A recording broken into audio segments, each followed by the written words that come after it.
thinkers and industry experts such as Arianna Huffington, Malcolm Gladwell, Tim Ferriss, and more for you to enjoy in the app on the go. To get the most out of this podcast and others like it, go to Himalaya.com/econ and enter promo code ECON, E-C-O-N, at checkout for your first 14 days free. It's time to think like an economist. Himalaya.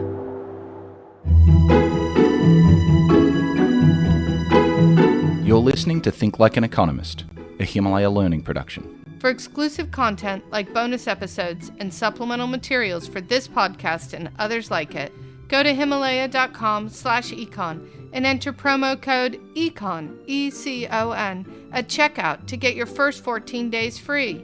It's time To think like an economist.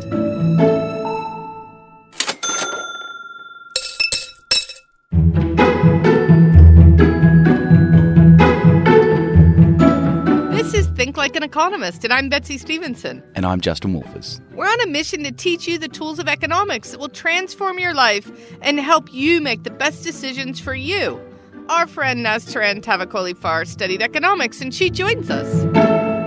So I was buying some grapes at the grocery store and the price had gone up, and I did buy a lot less than I usually do, so I could see my demand for grapes is pretty elastic. Naz, you're thinking like an economist.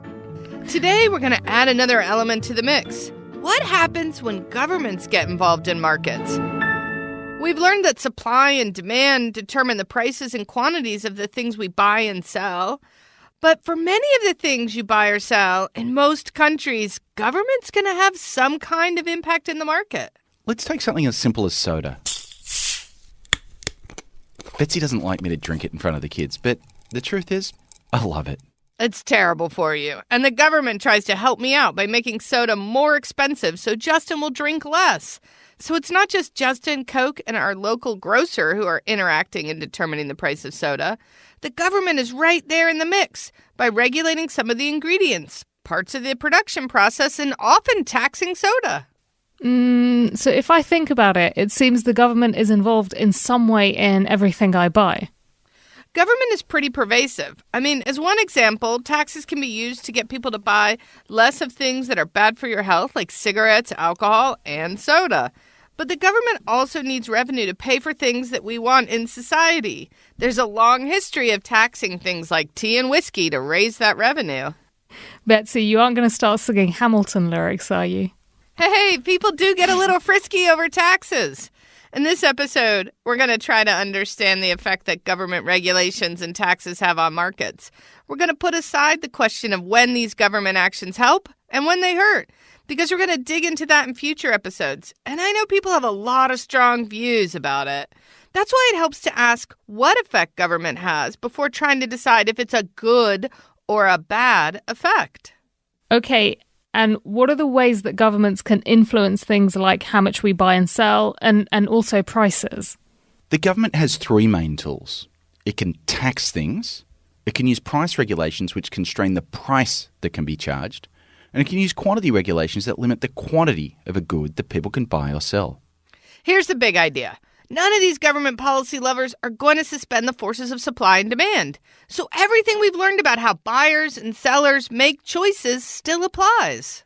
The government also matters, though, because taxes and regulations shape the costs and benefits of the different choices that buyers and sellers might make.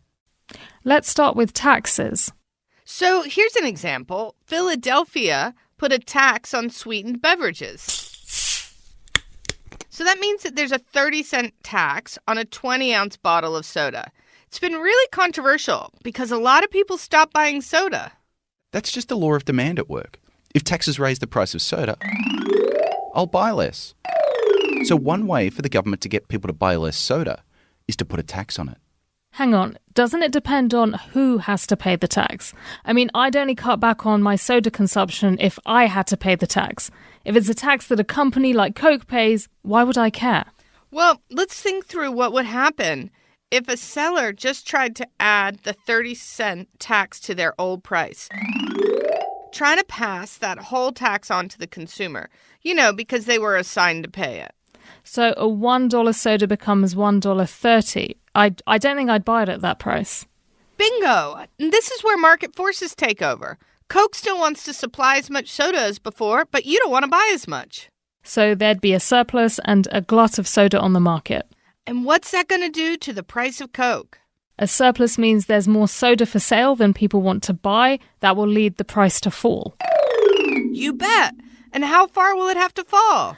It's going to have to keep falling until the quantity that people want to buy rises enough and the quantity that sellers want to supply falls enough, and then we have a new equilibrium price.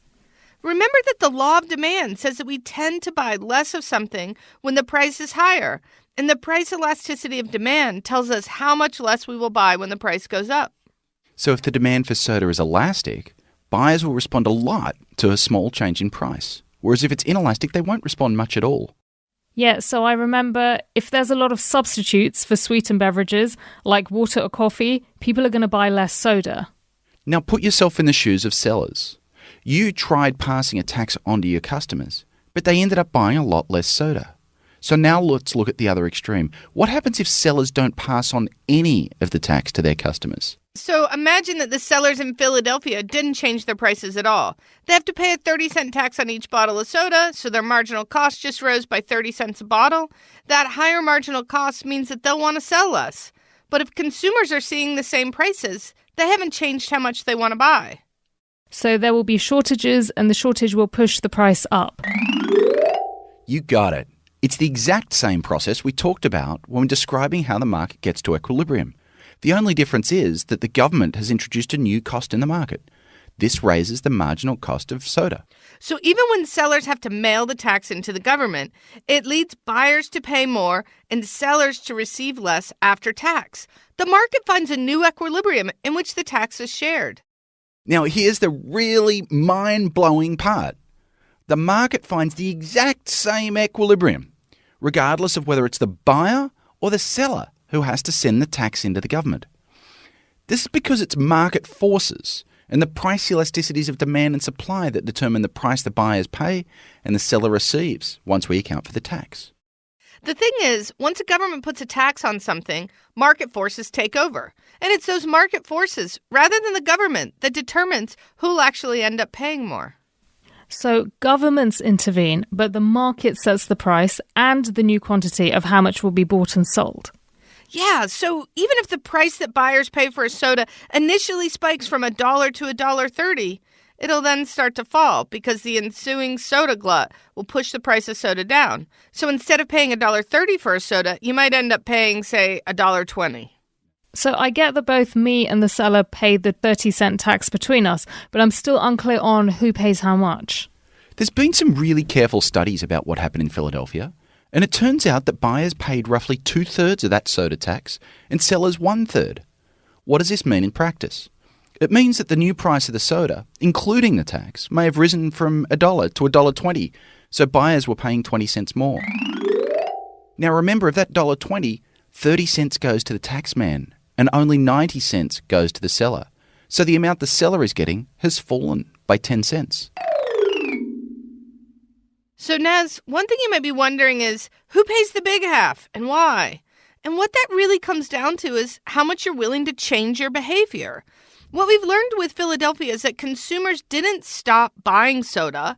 A lot of them kept buying it. And the more you keep buying, well, the more of the tax you're going to pay.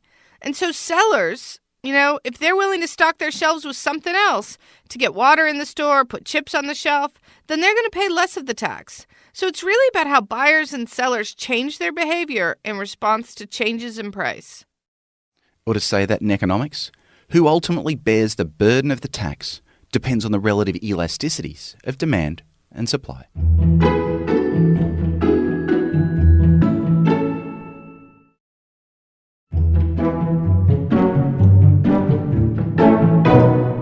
Justin said that it doesn't matter whether we're taxing the buyers or the sellers of soda, that we get the same outcome either way, but I still find this kind of crazy. Naz, I'm going to admit something. This was the hardest concept in all of economics for me to understand. I mean, intuitively, it just seems like it should matter. But eventually I was able to explain it to you, right? Eventually. The way I finally got this point was by imagining that the government just had a jar at the counter. That 30 cents needs to be deposited into that jar any time a soda was purchased. If the seller had to pay the tax, then the buyer pulls out $1.20 from their pocket and hands it to the seller. The seller puts 90 cents into the cash register and 30 cents into the tax jar. And what happens if the buyer has to pay the tax? Well, again, the buyer will take $1.20 out of their pocket, and now the buyer will put 30 cents into the tax jar, and they'll hand the seller 90 cents, who puts 90 cents into the cash register again. Same tax, same price for the buyer, same price for the seller. It doesn't matter who's the one who puts the money in the tax jar. The reason this imagery finally helped Justin get it is because it would be kind of weird if you pulled more money out just because you were the one dropping the money into the jar, or if you pulled less money out because the seller was the one dropping the money into the jar. It just seems like it shouldn't matter whose hand puts the money in the jar. This all becomes intuitive once you get used to thinking about market forces as determining what happens. Look, this idea that it doesn't matter which side is assigned to pay a tax is really important. Policymakers often think they can control the outcome by doing things like assigning the tax to one side or the other, or even splitting it between, say, employers and workers. But the reality is that most of the time, these choices have no effect on the outcomes. But wait, government does regulate prices. They could say that the price of soda can't go above a certain level. That's right. In fact, this is something we see in housing all the time. Rent control is a classic example of this, where a city government will say that rent shouldn't go above a certain amount. So let's say that we're thinking about a market which normally the rent for a two-bedroom apartment would be $2,000 a month. As set by the dynamic between buyers and sellers without any government rules. Yes, so then let's consider what happens if the government decides to try to help make housing affordable by restricting the price of those apartments to no more than $1,500 a month. What do you think will happen, Naz? Price is lower, so more people want apartments at $1,500 a month for rent. Landlords are probably less keen to rent their apartments out at this lower price. Therefore, we have a shortage of apartments. Yes, so we've got this shortage. Well, what's going to happen? People may bribe landlords to get apartments, so that secretly pushes the price back up. Or landlords may try to save money by not doing things like paying for repairs, and that pushes the quality down. Which is like an effective rise in the price. So sadly, the government's benevolent plan to help renters out can actually end up doing more harm, because there's now fewer places to rent, and there's less transparency in the pricing.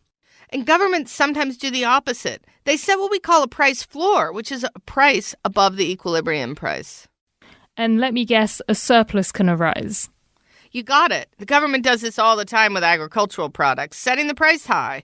But then the farmers aren't able to sell everything. What happens with the surplus? Well, it would normally cause the prices to fall, but the government actually steps in and buys up the surplus, which prevents the market from pushing the prices back down. So you said there are 3 ways the government gets involved in markets. We talked about 2, taxes and regulating prices. What's the third? The third is by setting rules on the quantity that people can buy or sell. For example, alcohol can't be sold at all to people under the drinking age. That limits the quantity to 0 for some people. And sometimes they set a minimum quantity, like everyone who drives must buy car insurance. So everyone must buy a quantity of 1 insurance policy. A mandate requires you to buy or sell a minimum amount. Right now, everyone is thinking about mandates and masks. Should we require people to wear a mask? If the government requires you to wear a mask, it increases demand for masks because your marginal benefit from buying a mask now includes being in compliance with the law. So the increase in demand means that people want to buy more masks at every price. And again, we see that when governments are mandating the quantity supplied or demanded, market forces are still going to be unleashed to determine the prices that buyers pay and the price that sellers receive.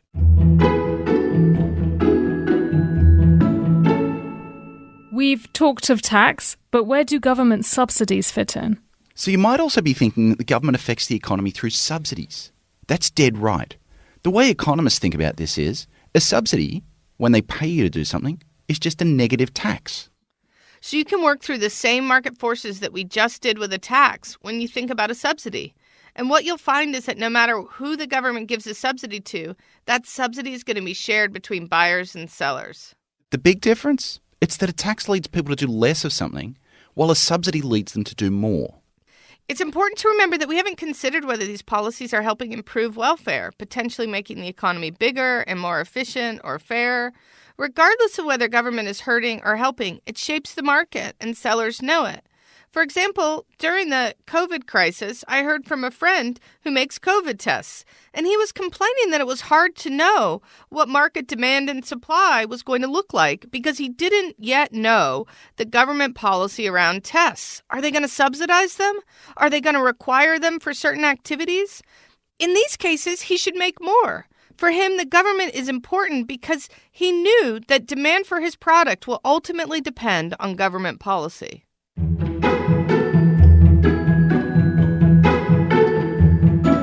It seems there are lots of ways that governments get involved in the economy.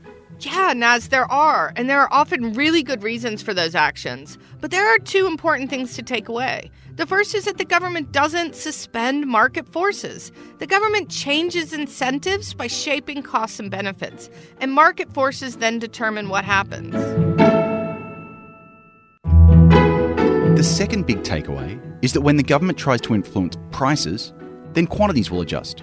And when it tries to influence quantities, prices will adjust. This means that the government can get the same result in the market with many types of actions through taxes, quantity regulation, or price regulation.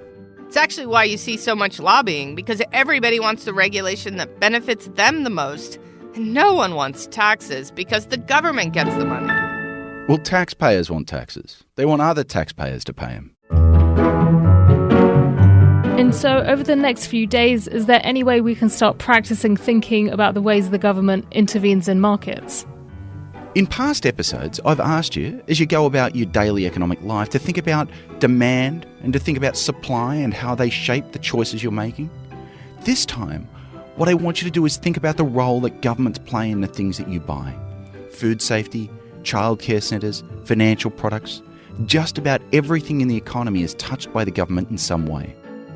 And think about how those touches by the government end up shaping the purchase decisions that you make. Betsy, Justin, I'm going to start thinking about the ways government shows up. Thank you. Hey, Naz, it was great talking with you today. And remember, while government might be everywhere, so are market forces. And I hope you didn't find this episode too taxing, Naz. Oh my God, stop with the puns. Stop. To get the most out of this show, check out our bonus episodes and supplemental materials, available only on the Himalaya Learning platform. Himalaya Learning provides bite-sized courses from world-class thinkers and industry experts such as Arianna Huffington, Malcolm Gladwell, Tim Ferriss, and more for you to enjoy in the app on the go. Go to Himalaya.com/econ and enter promo code ECON, E-C-O-N, at checkout for your first 14 days free. It's time to think like an economist. Himalaya.